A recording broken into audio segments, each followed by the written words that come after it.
అంకితభావం గల డాక్టర్లచే అంకితభావం గల సిబ్బందితో దంపతుల్లో ఏర్పడే ప్రతి సమస్యకు లేటెస్ట్ అడ్వాన్స్డ్ ట్రీట్మెంట్ అందిస్తుంది ఫెర్టినైన్. ఫెర్టినైన్ అంటే సంతానం, ఫెర్టినైన్ అంటే సంతోషం. Welcome to PDTV. జనసేన నేత నాదెండ్ల మనోహర్ పై మంత్రి గుడివాడ అమర్నాథ్ ఘాటు వ్యాఖ్యలు చేశారు. రాష్ట్ర ప్రజలను తప్పుదోవ పట్టించేలా తప్పుడు ప్రచారం చేస్తున్నారని మండిపడ్డారు.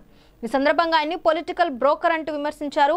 విశాఖపట్నంలో ఏర్పాటు చేసిన విలేకరుల సమావేశంలో మంత్రి అమర్నాథ్ మాట్లాడుతూ హిందూపురంలో 350 ఎకరాలను క్విడ్ ప్రోకో కింద నియోజన్ ప్రాపర్టీస్ ప్రైవేట్ లిమిటెడ్కి కట్టబెట్టారంటూ మనోహర్ ప్రజలను తప్పుదోవ పట్టించే ప్రయత్నం చేస్తున్నారని మండిపడ్డారు.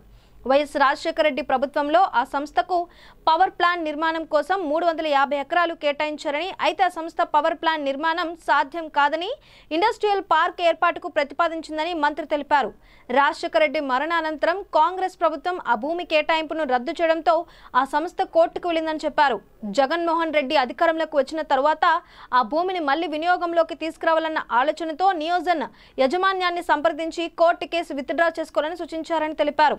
ఇప్పుడు ఆ భూములు అందుబాటులోకి వచ్చాయని, అక్కడ పరిశ్రమల ఏర్పాటు ద్వారా వేలాది మందికి ఉద్యోగ అవకాశాలు లభిస్తాయని చెప్పారు.